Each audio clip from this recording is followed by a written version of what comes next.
Hi అండి, అందరికీ నమస్తే. పర్ఫెక్ట్గా చాలా టేస్టీగా కరాచీనొక్క ఉప్మా ఎలా ప్రిపేర్ చేసుకోవాలో చూద్దాము. స్టవ్ మీద ప్యాన్ పెట్టుకుని అందులో ఆయిల్ వేసుకోవాలి. ఆయిల్ హీట్ అయిన తర్వాత శనగపప్పు, మినప్పప్పు, జీలకర్ర, ఆవాలు, జీడిపప్పు వేసుకుని బాగా ఫ్రై చేసుకోవాలి.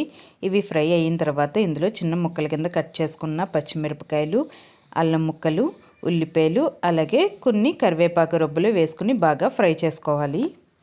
నెక్స్ట్ ఇందులో చిన్న ముక్కల కింద కట్ చేసుకున్న టమాటా కూడా వేసుకుని బాగా ఫ్రై చేసుకోవాలి. ఇప్పుడు ఇందులో వాటర్ యాడ్ చేసుకోవాలి. వాటరు నూక కరెక్ట్గా వేసుకున్నట్లయితే ఉప్మా అనేది పర్ఫెక్ట్ కన్సిస్టెన్సీలో ఉంటుంది. వాటర్ నేను 5 కప్పుల వరకు తీసుకున్నాను. నెక్స్ట్ ఇందులో సాల్ట్ వేసుకుని వాటర్ని బాగా మరిగించుకోవాలి. నెక్స్ట్ ఇందులో 1 కప్పు వరకు కరాచీనొక వేసుకోవాలి. కరాచీనొక కొంచెం కొంచెం యాడ్ చేసుకుంటూ వీడియోలో చూపిస్తున్న విధంగా కలుపుకోండి. అలా అయితే ఉండలు కట్టకుండా పర్ఫెక్ట్గా వస్తుంది.